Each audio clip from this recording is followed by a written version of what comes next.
Vous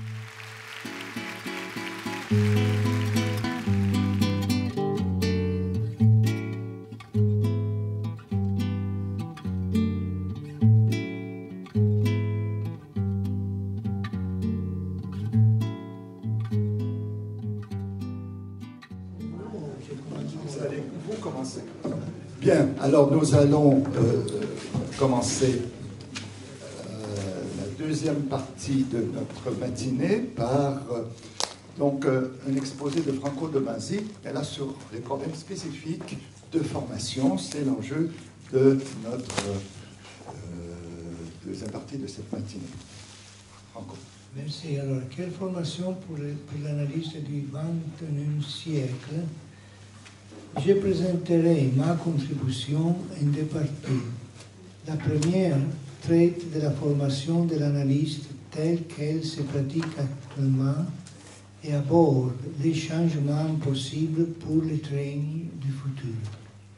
La seconde vient d'un problème qui m'est particulièrement cher car il a été au centre de mes intérêts durant au moins 3 décennies.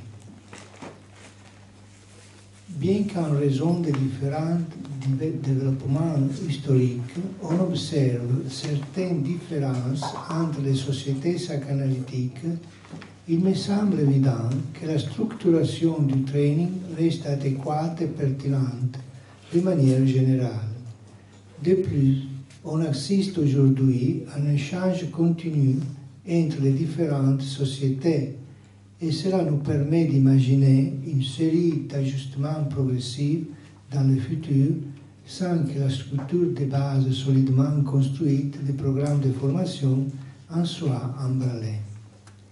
Il me semble par exemple que l'évolution de la formation de l'analyste devrait tendre à favoriser davantage l'autonomie du candidat concernant ses choix du parcours, son cheminement.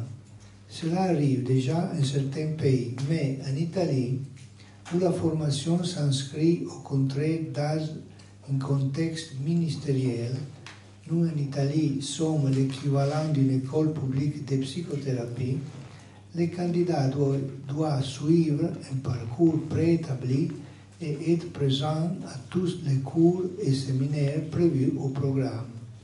Par conséquent, il ne peut pas planifier son trajet lui-même. En parallèle, il me semble que de la phase de formation, on gagnerait à promouvoir et à privilégier la participation volontaire des étudiants aux différents groupes de discussion clinique et de recherche et accorder une importance moindre aux longues supervisions individuelles qui risquent d'enfermer la formation dans une relation privée entre superviseurs et étudiants.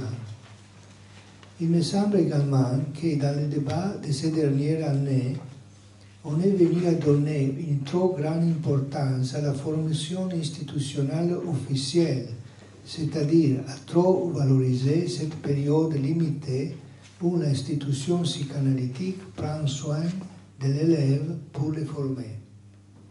Cette période est considérée comme le pivot de l'identité psychanalytique, alors que, d'un certain point de vue, elle ne représente en fait que le début d'une évolution plus complexe et progressive.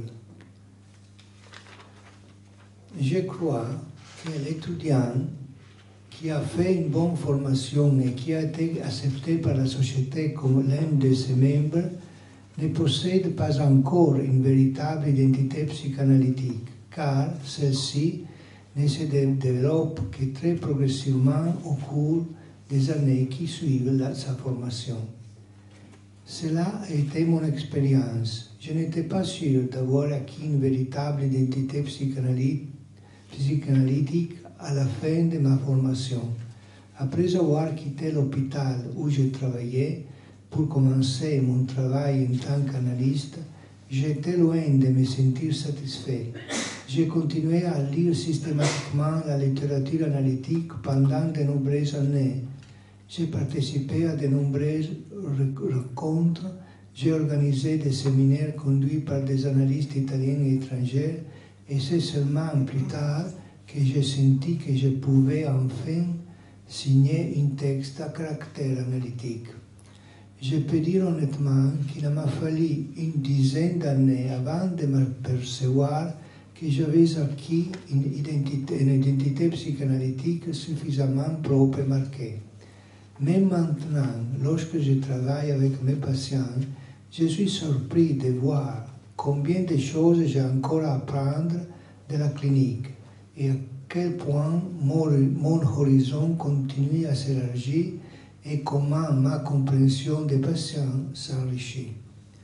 Enfin, en ce qui concerne la validation de la formation, il ne faut pas oublier que nous ne sommes pas une université qui délivre un diplôme témoignant d'un professionnalisme acquis, mais nous sommes une société scientifique qui vit et se développe avec la participation de tous ses membres.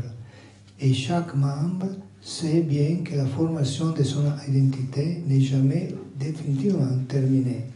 En ce sens, les sociétés du futur devront travailler pour développer de plus en plus les réseaux, au mieux les tissus conjonctifs, faits d'échanges d'informations et de débats sur la clinique actuelle qui favorisent sans cesse la croissance des compétences analytiques de leurs membres. Un deuxième problème. On entend souvent dire que la psychanalyse traverse une crise mondiale. Nous ne savons pas s'il s'agit d'une crise évolutive, créative ou du début d'une évolution. Nous ne savons pas clairement ce qui fait entrer en crise une discipline comme la psychanalyse, une discipline qui est désormais partie intégrante du patrimoine culturel commun et qui a enrichi de manière décisive la compréhension du développement humain. Selon moi, l'un des facteurs de cette crise ne vient pas tant de la mise en cause des découvertes psychanalytiques sur l'inconscient que du fait que le potentiel thérapeutique de l'analyse demande encore à être pleinement développé. Pour donner un exemple, la psychanalyse de ces derniers temps s'est surtout concentrée sur l'étude de l'esprit de l'analyste en séance, comme l'un des types importants de contre-transferts à mettre en œuvre, et sur la question de l'intégration des différents modèles qui, bien à partir d'un tronc commun, se sont tout de même développés et de manière divergente. Il est possible que ces préoccupations récentes aient fini par diminuer l'attention et l'énergie que l'analyste aurait dû ou pu consacrer à la recherche proprement clinique. Il existe actuellement des techniques thérapeutiques, par exemple les thérapies cognitives, qui ont du succès parce qu'elles sont assez simples à apprendre et à appliquer. Mais il existe une différence substantielle entre la psychanalyse et ces techniques. Notre discipline vise à récupérer les bases émotionnelles de la personnalité et à promouvoir un développement du psychisme, alors que les autres formes psychothérapeutiques se bornent au domaine des symptomatiques et n'ajoutent rien à la connaissance de soi. Cela dit, et de ces faits même, il reste sûrement un vaste champ de la souffrance humaine qui n'était pas suffisamment exploré par la clinique analytique, et c'est bien là l'une des tâches importantes à accomplir par la psychanalyse du futur. À mon avis, dans cet esprit pionnier qui a toujours été le sien, la psychanalyse du futur devrait se concentrer avant tout sur le traitement des patients difficiles, les borderline, les psychotiques, les psychosomatiques et les traumatisés, dans le but d'approfondir encore plus les connaissances sur le fonctionnement de l'esprit humain dans le cas des maladies graves. En fait, ce type de patient auquel je me réfère ne peut être considéré comme difficile que si nous utilisons la méthode psychanalytique classique, fondée principalement sur l'inconscient refoulé et postulant que la souffrance psychique découlent des opérations défensives et des distorsions effectuées dans le but d'échapper à la vérité émotionnelle.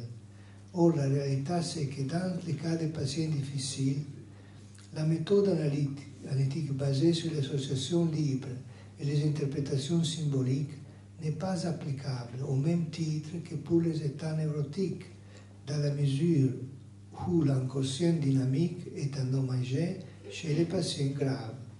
Ce type de problématique psychique exige dès lors le développement de nouveaux points de vue issus de l'expérience clinique. Comment les analystes du futur s'affronteront à cette tâche? Dans la perspective que j'ai décrite, je pense que l'analyste du futur, tout en mûrissant son identité dans le travail clinique ordinaire, doit en même temps rechercher et connaître les méthodes analytiques appropriées pour aborder les patients difficiles. Pour cette raison, je crois que des groupes d'analystes qui discutent des cas homogènes des patients difficiles, tels que les borderline, les psychosomatiques et les psychotiques, devront être présents et opérationnels dans chaque société analytique. C'est là les réseaux, les tissus conjonctifs dont j'ai parlé plus tôt et qui peut permettre une réelle croissance des compétences du futur analyste. De ce point de vue, il est important pour l'analyse du futur d'intégrer ces connaissances aux nouvelles contributions des disciplines attenant à la psychanalyse. Par exemple, les neurosciences, la traumatologie, les recherches sur les nourrissons et les enfants et la théorie de l'attachement ont mis en évidence l'existence de fonctions inconscientes qui agissent avant même que l'inconscient dynamique ne soit structuré. Ce niveau de fonctionnement de l'esprit avait déjà été mis en lumière par Bion quand il parlait de la vie inconsciente et quand il formulait sa conceptualisation de la fonction du rêve. C'est bien au niveau de ces fonctions mentales que les traumatismes émotionnels précoces produisent des dommages psychiques d'où proviennent les maladies graves et difficiles à traiter à l'âge adulte. Ainsi, pour conclure, je dirais que la discipline analytique doit continuer à l'avenir à élargir son champ d'application en approfondissant ses recherches cliniques et théoriques sur les patients difficiles. Et elle doit s'employer à sélectionner et à former les jeunes collègues véritablement convaincus que la psychanalyse est un outil en constante évolution orienté vers ce territoire resté partiellement inexploré. J'ai fini. Bien, merci Franco.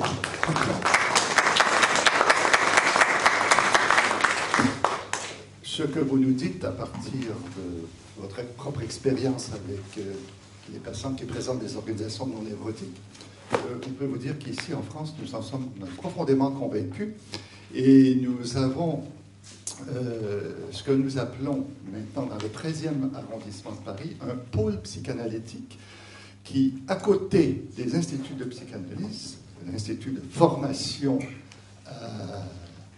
la formation pour devenir psychanalyste, des centres psychanalytiques, le centre Jean Favreau, qui est rattaché à la Société de Paris, où, depuis de nombreuses décennies, sont traités des patients en analyse gratuite, et qui présentent des organisations névrotiques, mais je dirais aussi des états limites. Il y a l'Institut de psychosomatique, fondé par Pierre Marty, où plusieurs d'entre ceux qui sont ici y ont travaillé, y travaillent encore, spécialisé dans le travail avec les patients qui présentent un fonctionnement psychosomatique, et le Centre Evelyne et Jean Questembert, qui fait partie aussi de l'Association de santé mentale du 13e, qui, depuis les années 70, a approfondi la théorie, la clinique des patients qui présentent un fonctionnement psychotique au sens large, autant les états limites que les psychoses délirantes. Alors vous voyez que, en tout cas, au sein de la SPP, il y a un effort depuis de nombreuses décennies pour réfléchir sur le travail psychanalytique pas uniquement avec les patients névrosés, mais avec ceux qui présentent des organisations névrotiques. Alors je vais dire un mot, moi-même très rapidement, compte tenu du temps que nous avons, sur la formation psychanalytique, là, celle des instituts de psychanalyse, et du fait de mon expérience internationale à la Fédération européenne de psychanalyse, je voudrais rapporter quelques idées un peu récentes sur les questions que nous nous posons quant à la formation des futurs psychanalystes. Il faut dire que la question de la formation a toujours été un enjeu très conflictuel au sein des sociétés psychanalytiques, parce que du fait des différences, à certains moments, il y a eu une lutte pour faire prévaloir un modèle plutôt qu'un autre. Le modèle au sein de l'Association psychanalytique internationale était, et se rappelle toujours, le modèle Eitingon, une analyse qui est pratiquée à 4 ou 5 séances par semaine. Plus récemment, en 2007, l'API a accepté d'autres modèles de formation, entre autres le modèle français et un autre modèle, le modèle uruguayen. Marilia Eisenstein, qui est ici, a été au sein de l'API celle qui a beaucoup travaillé avec Daniel Bellecher pour faire accepter ces trois modèles. Il y a un troisième modèle qui est le modèle uruguayen, qui est un modèle qui est un peu un compromis entre le modèle Eitingon et le modèle français. Et c'était donc une avancée très importante dans l'acceptation de différentes façons de former les psychanalystes. Alors, et dernier événement dans ce contexte, au cours du congrès de l'Association internationale à Buenos Aires l'été dernier, le Conseil de l'API a voté pour une modification du modèle Eitingon. Jusqu'à maintenant, ces analyses de formation et des analyses qui étaient l'objet de supervision devaient être pratiquées à 4 ou 5 séances. On a accepté la possibilité que ces analyses soient faites à 3 séances, comme dans le modèle français. C'était voté par 17 oui et 4 non. Alors il se trouve que les non sont venus principalement de ceux qui représentaient les sociétés européennes qui utilisent le modèle Eitingon. Et actuellement, il y a une fronde au sein des sociétés européennes qui utilisent le modèle Eitingon pour maintenir la pureté du modèle. Alors vous voyez, au nom de la pureté, moi je suis toujours très méfiant de la pureté, parce que la pureté, ça peut être très mortifère et idéologique, exactement. Et alors donc, ce qui conduit à des tensions actuellement sur le modèle de formation.